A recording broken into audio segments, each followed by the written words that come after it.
So, in this video, we will understand the difference between fiscal policy and monetary policy, and not only the difference, but इन दोनों का actual मतलब क्या होता है, दोनों का कब यूज़ किया जाता है इकोनॉमी के अंदर, दोनों को कौन फॉर्मुलेट करता है, फॉर्मुलेट मतलब कौन इम्प्लीमेंट करता है, किसके हाथ में है ये पॉलिसी इम्प्लीमेंट करना, ये सब हम देखेंगे इस वीडियो के अंदर। फर्स्ट ऑफ ऑल हमें देखना है कि ये पॉलिसी जो है, जो फिस्कल मॉनेटरी पॉलिसी की हम बात कर रहे हैं, इसको इम्प्लीमेंट करने की नीड कब पड़ती है।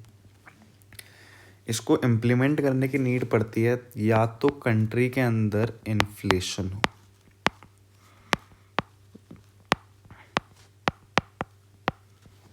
या कंट्री के अंदर डिफ्लेशन हो। ठीक है, अब इन्फ्लेशन क्या होती है एंड डिफ्लेशन क्या होती है। इन्फ्लेशन उस चीज़ को कहते हैं जब एक इकोनॉमी के अंदर चीज़ों के प्राइजेस कॉन्स्टेंटली बढ़ते हैं। जब प्राइजेस कॉन्स्टेंटली बढ़ते हैं, सप्लाई कम हो जाती है एंड डिमांड सप्लाई के कंपैरिजन में काफ़ी बढ़ जाती है। इस सिचुएशन को हम इकोनॉमी के अंदर कहते हैं कि इकोनॉमी के अंदर इन्फ्लेशन है। सुना होगा ना, महंगाई हो गई है, इन्फ्लेशन है इकोनॉमी के अंदर। और वैसे ही डिफ्लेशन को क्या कहते हैं, जब एक इकोनॉमी के अंदर प्राइस लेवल नीचे आ जाते हैं, डिमांड लेवल नीचे आ जाते हैं एंड सप्लाई डिमांड के कंपैरिजन में ज़्यादा होती है, उसको क्या कहते हैं, deflation. In case of inflation लोगों के हाथ में ज़्यादा पैसा होता है and in case of deflation लोगों के पास पैसा कम होता है। सो इन्फ्लेशन के केस में गवर्नमेंट या फिर आरबीआई क्या करता है, लोगों के पास से पैसा अपने पास बुलाता है। ठीक है, जो कैश है वो कहाँ जाता है, गवर्नमेंट या फिर आरबीआई के पास। ठीक है, और ये कौन सा केस था, इन्फ्लेशन का।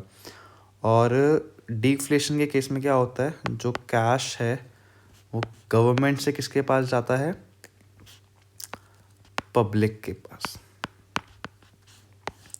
ओके, अब इन इन्फ्लेशन और डिफ्लेशन को कंट्रोल करने के लिए गवर्नमेंट ने एक पॉलिसी बनाई है। एक है मॉनेटरी पॉलिसी एंड एक है फिस्कल पॉलिसी। पहले हम समझेंगे मॉनेटरी पॉलिसी क्या होती है।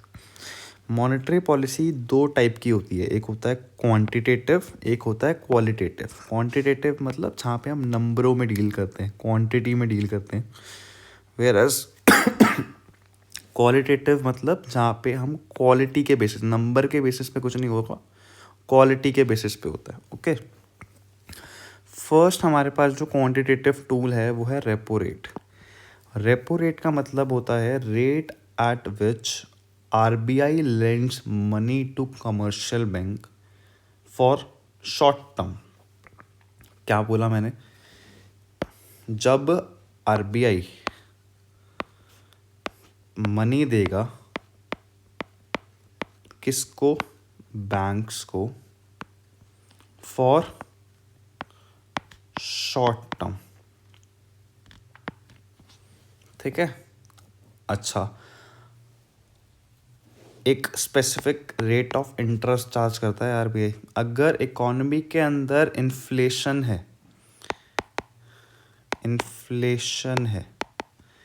तो आरबीआई क्या कमर्शियल बैंक को इंटरेस्ट कम रेट पे देगा या ज़्यादा रेट पे देगा, ज़्यादा रेट पे देगा। क्यों, क्योंकि इन्फ्लेशन के केस में आरबीआई नहीं चाहता कि पैसा पब्लिक के पास जाए, क्योंकि बैंक के पास अगर पैसा आएगा तो कहाँ जाएगा, पब्लिक के पास जाएगा। और आरबीआई नहीं चाहता कि इन्फ्लेशन के केस में पैसा पब्लिक के पास जाए, तो ये इंटरेस्ट रेट को बढ़ा देगा। अगर ये आरबीआई इंटरेस्ट रेट को बढ़ा देगा तो बैंक के पास पैसा कम आएगा और ज़्यादा रेट पे आएगा, तो ये पब्लिक को भी ज़्यादा रेट पे देंगे, तो पब्लिक क्या करेगी, रेजिस्ट करेगी, पैसा नहीं लेगी।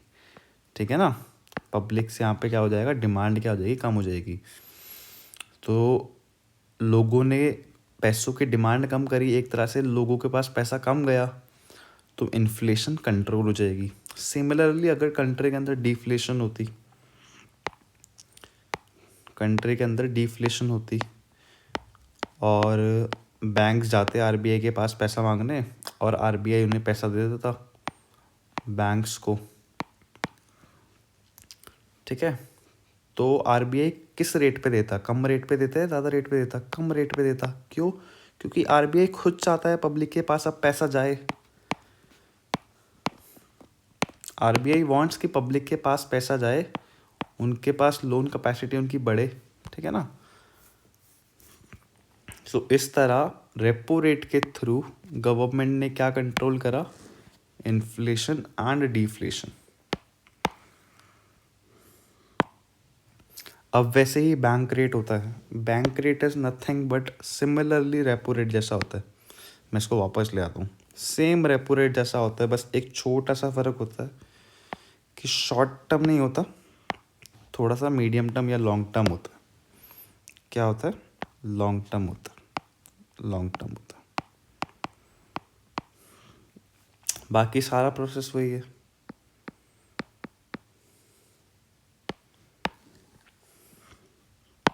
उसके बाद नेक्स्ट कंपोनेंट है बैंक रेट, मतलब बैंक रेट हो चुका है, sorry, reverse repo rate. Reverse repo rate क्या होता है? रेट एट विच, यहाँ पे मैं लिख देता हूँ, रेट एट विच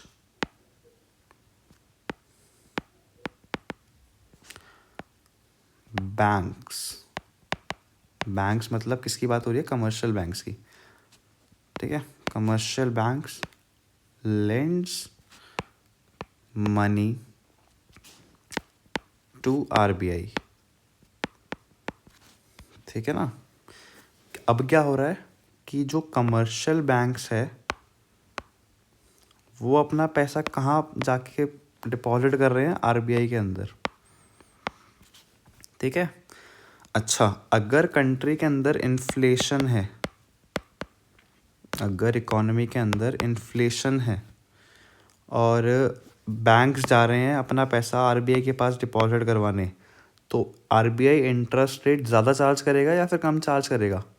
मतलब उनके डिपॉजिट्स पे उनको इंटरेस्ट ज़्यादा प्रोवाइड करेगा या कम प्रोवाइड करेगा? ज़्यादा प्रोवाइड करेगा। क्यों? क्योंकि आरबीआई चाहता है कि सारा पैसा कहाँ आ जाए? मेरे पास आ जाए। तो इसलिए आरबीआई 4 पैसे ज़्यादा दे के सारा पैसा कहाँ पार्क करवा लेगा? अपने पास पार्क करवा लेगा, ताकि वो पैसा किसके पास ना जा पाए? पब्लिक के पास पैसा नहीं जा पाए। समझ में आया? सिमिलरली अगर यहाँ पे डिफ्लेशन होती इकोनॉमी के अंदर, इकोनॉमी के अंदर क्या होती? डिफ्लेशन होती, तो बैंक्स जाते किसके पास? आरबीआई के पास, और बोलते हमारा पैसा रख लो। आरबीआई कहता पैसा रख लूँगा बट मैं पैसा लोन पे इंटरेस्ट दूंगा 2%। तो बैंक्स क्या इनके पास डिपॉजिट करवाते? नहीं करवाते। यहाँ पे मान लेते दे रहा था 8%, यहाँ पे मिल रहा है 2%। तो क्या आरबीआई के पास बैंक्स अपना पैसा डिपॉजिट करवाएंगे? नहीं करवाएंगे। क्यों? क्योंकि इनको पता है अगर ये पैसा ये उठा के पब्लिक को दे देंगे तो इनको कितना परसेंट मिल जाएगा? 2% से काफ़ी ज़्यादा इंटरेस्ट मिल जाएगा। लेट सपोज 6% मिल रहा है, तो अपना पैसा किसको देंगे? पब्लिक को देंगे। तो आरबीआई का पर्पस सर्व हो गया। वो चाहता था कि ये पैसा कहाँ जाए? पब्लिक के पास। पब्लिक के पास गया, डिफ्लेशन की प्रॉब्लम भी सॉल्व हो गई, ऊपर वाले केस में इन्फ्लेशन की प्रॉब्लम भी सॉल्व हो गई। So this is how reverse repo rate works.